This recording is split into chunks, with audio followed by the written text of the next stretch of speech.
Pencela itu seolah tidak ada matinya, seolah tidak ada habisnya. Di mana-mana kita bertemu dengan orang tipe pencela, selalu ada saja celah untuk mengkritik dan mencela.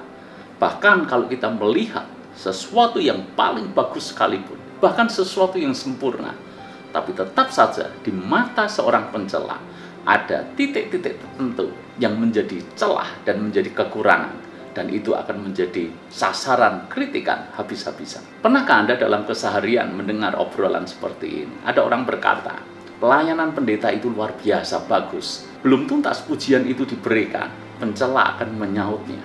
Tapi dengar-dengar anaknya bermasalah ya. Ada orang berkomentar, orang itu sangat sukses. Tetapi lagi-lagi pencela akan menyahutnya. Ya, tapi dengar-dengar kesuksesan yang dia dapatkan itu diraih dengan menghalalkan segala cara. Wajahnya cantik. Anda mendengar ada orang memuji seperti itu. Ya, memang dia cantik, tetapi kakinya terlalu besar, badannya tidak proporsional. Dia cantik di bagian atas, tapi di bagian bawah tidaklah menarik. Anak itu sungguh cerdas, tapi lagi-lagi pencela akan menyautnya. Dia memang cerdas, tetapi dia kuper, tidak pandai bergaul, tidak punya banyak teman. Sekali lagi, pencela akan punya banyak celah untuk dia mengkritik dan mencela. Para pencela itu sebenarnya sungguh mengherankan. Kalau kita pikir-pikir, apa sih keuntungan seseorang mencela, mengkritik, dan mencari cara untuk melemahkan orang lain? Tidak ada untungnya sama sekali. Tetapi itulah yang dilakukan kebanyakan orang ketika mereka sudah dikuasai yang namanya iri hati. Firman Tuhan di dalam Yakobus pasal yang ketiga, ayat yang ke-16 dikatakan seperti ini. Sebab di mana ada iri hati dan mementingkan diri sendiri, di situ ada kekacauan dan segala macam perbuatan jahat. Orang mencela karena sebetulnya ada yang salah dengan hatinya. Dia dikuasai dengan iri hati. Mungkin pencela itu berpikir seperti ini. Kalau dia berhasil merendahkan orang lain, maka secara otomatis dia akan naik ke permukaan dengan sendirinya.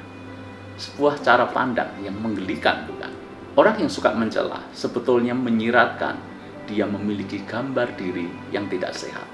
Dia merasa tidak aman dengan dirinya sendiri.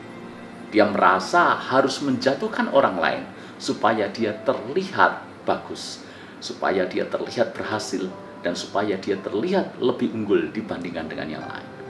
Padahal mestinya tidaklah harus demikian caranya.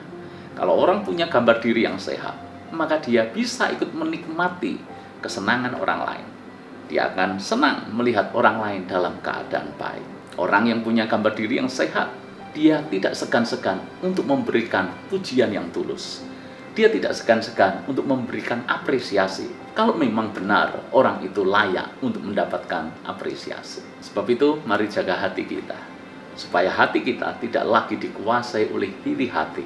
Sebab ketika iri hati datang, maka itulah awal kita menjadi pencela-pencela. Mari kita jaga hati kita, supaya hati ini tidak dikuasai dengan yang namanya iri hati. Supaya kita tidak menjadi orang yang gampang mencela.